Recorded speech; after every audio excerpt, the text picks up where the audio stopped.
Well, now we come to what I need to do to fix something that I did to Linda's new GT500 Shelby a few weeks ago. Wait a minute, let's repeat that. Who did that? Who did it? I am the offending party Thank you. in damaging Linda's wonderful 2020 GT500. I confess it fully, there's nowhere to hide. This is known as a front wicker splitter. Why is it called a splitter?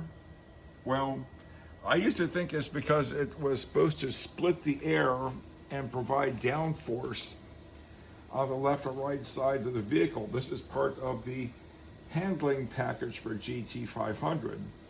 Very nice option. Turns out that it's really called a splitter because when a person hits a low curb, it tends to split. Look at that, it split. Horrible. There's some other minor damage that was done to the nice alloy wheel as well. Maybe Linda can get a good look at that. If I put some light on the subject, she might have to come from a different angle, but right where my finger is pointing, you may or may not see that there is a little roughness because that's where the wheel rim edge kissed the curb. Now, I could have replaced the wheel, said nothing.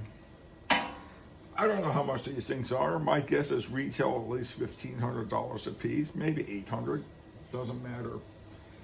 Or I could have smoothed off the roughness from where the concrete ate into the metal a little bit and simply touched it up and hope nobody would ever notice. Or I could have roughed it up and used something like JB Weld epoxy with metal components, flake components in it, sanded it down to make it match the rest of the wheel surface and touch painted it up. No one would notice. Or do like our good friend Tim Ulshafer suggested and just paint it with a little bit of gloss black touch-up paint. That's what I chose to do. Not that I was being lazy, it more than did the job. Before Linda started to video this segment, I had to feel around the whole wheel edge before I finally came to the point where it felt a little rough. So that must be where it is. Can't even see it. I used Tuxedo Black, a gloss black. This is not regular gloss paint, it's powder coat paint. Sprayed on, melted on high temperature.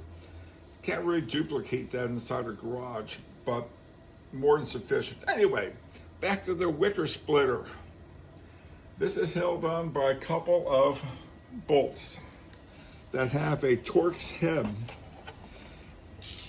This is what the piece is supposed to look like when it's not broken or split. This is what it looks like when it's been enhanced by some goof in a parking lot waiting to get ice cream who didn't realize that the curb was about to jump up at him and make a fool of him. I will admit it was very tight parking in this parking lot. So. Very, very, very, very poorly designed. I think it was designed by someone who likes to sell wicker splitters. By the way, when I ordered the wicker splitter from Cortese Ford in Rochester, great folks, the part was on national back order. What does that tell us? They weren't all being used just for production. I'm sure I'm not the only person, much less the first person, who split a wicker splitter. So I'm going to go and loosen up all the bolts that I can find and drop this puppy down. It's a very, very easy changeover to make. In fact, it's so easy, I'm not going to bother boring anybody. I'll have Linda take me off camera. I'll get this thing loosened up and I will remove it after I have all the bolts completely loose. I have removed almost all of the retaining bolts for the wicker splitter. There were 3 in the inner wheel well, 4 larger bolts on the bottom edge, and 2 small bolts as well. So I have 1 bolt remaining that is holding this thing on. So we're about to take this thing off. And then comes the fun of getting the new one lined up and bolting it on. Sounds like it should be an easy thing to do, and it really is easy to do because there's nothing magic about this. But anytime you work with flexible plastic, anything can happen. There's the old piece. Here's the new piece. So the first trick is, how do we put it on? Well, Linda already pre-aligned it.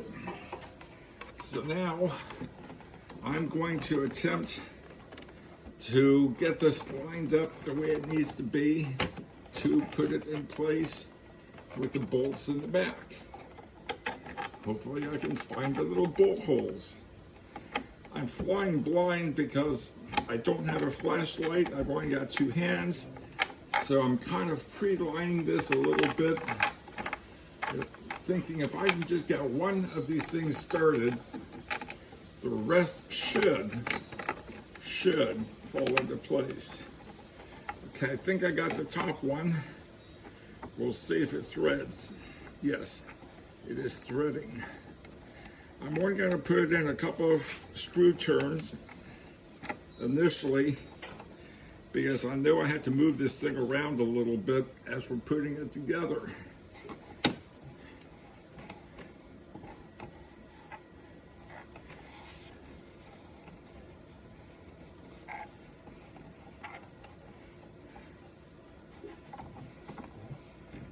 Now what I'm doing is I'm feeling for the screw holes in the wicker splitter piece itself. I found the other one, the second one in the back, and its bolt is threaded in about 4 turns. Now for the third one. Dare I even say, wow, this is going faster than I realized it might. How easy. Well, now I jinxed it. I had to back thread this one because going forward thread, I caught a thread that did not work well. It felt like it was either cross-threaded or had some resistance. Now it's going well. Okay. Do the rest off camera. We're going to go ahead and do the rest off camera just because it's going to take a few moments. I'll do the final tighten down on camera.